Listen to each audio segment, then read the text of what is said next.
ప్రతి తాండాల రోడ్లు అయినాయి. మన గౌరవ ముఖ్యమంత్రి అయినా ఎవరైనా.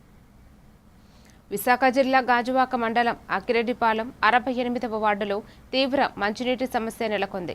విశాఖ డైరీ వెనుక భాగంలో నివసిస్తున్న సుమారు 200 కుటుంబాలు గత 3 నెలలుగా త్రాగునీరు లేక తీవ్ర ఇబ్బందులు పడుతున్నారని పలువురు నాయకులు అధికారులను కలిసిన సమస్య పరిష్కారం కాలేదని స్థానికులు ఆవేదన వ్యక్తం చేశారు. దీంతో సిపిఎం నాయకుల ఆధ్వర్యంలో బాధితులు జీవీఎంసీ గాజువాక కార్యాలయం ఎదుట ధర్నా నిర్వహించారు. వెంటనే త్రాగునీరు సమస్యను పరిష్కరించాలని వారు డిమాండ్ చేశారు. శిక్ష వేశారు, వాళ్ళకి పరిష్కారం చేయడమో లేకపోతే పైన వేయడమో లేకపోతే ఏది లేకపోతే స్టేషన్కి అప్పచెప్పడమో లేదు వీళ్ళందరికీ కవర్ పెట్టి ఇలా చేస్తారంటే దీనికి ఏంటి కారణం అని చెప్పి మా అందరినైనా పిల్లల నెల నుండి వాటర్ లేక చాలా ఇబ్బంది పడుతున్నారు. అంటే అక్కడ వాటర్ లేకపోవడం కాదు, వాళ్ళకి మున్సిపల్ ట్యాపులు ఉన్నాయి.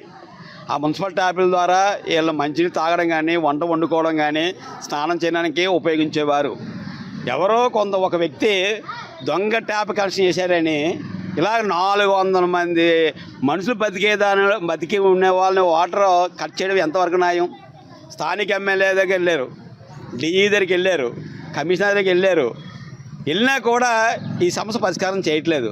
ఈ రోజున బిహెచ్పి దగ్గర ఉన్న చిన్న నివసిస్తున్న పేద ప్రజలకి మంచినీళ్ళు లేకుండా చేయడం చాలా అన్యాయం. అలాగే అక్కడ కొలాయిలు ఎలాగేశారు, కొలాయిలు లేకుండా ఎలా చేశారు, కొలాయిలు ఇచ్చి నీరు ఇచ్చిన తర్వాత ఎందుకు ఇవ్వను అంటే దొంగకానికి ఇచ్చారా అంటే ప్రభుత్వం అంత కళ్ళు ముందు నిద్రపోతుంది అనమాట. కూలి పనులు చేసుకున్న వాళ్ళే మాకు నీళ్ళే ఒకటే ఇవ్వండి సార్, మాకు ఏం వద్దని చెప్పి 2011లో అధికారులు కాలు పట్టుకొని అధికారులు బతిమలాడుకొని అందరినీ బతిమలాడుకొని నేను నీళ్ళు తెప్పించాను. ఇవాళ అదే అధికారులు నీళ్ళు లేకుండా చేశారు. డిఈ గారు ఉన్నారు, అప్పుడు వేసారు ఎవరో అధికారులు, వాళ్ళు సస్పెండ్ చేయాలా?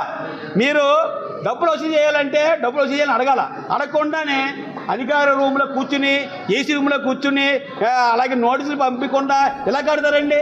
మీరు కట్టండి, మీరు కట్టే 2-3 వాయిదాలు ఇవ్వాలా.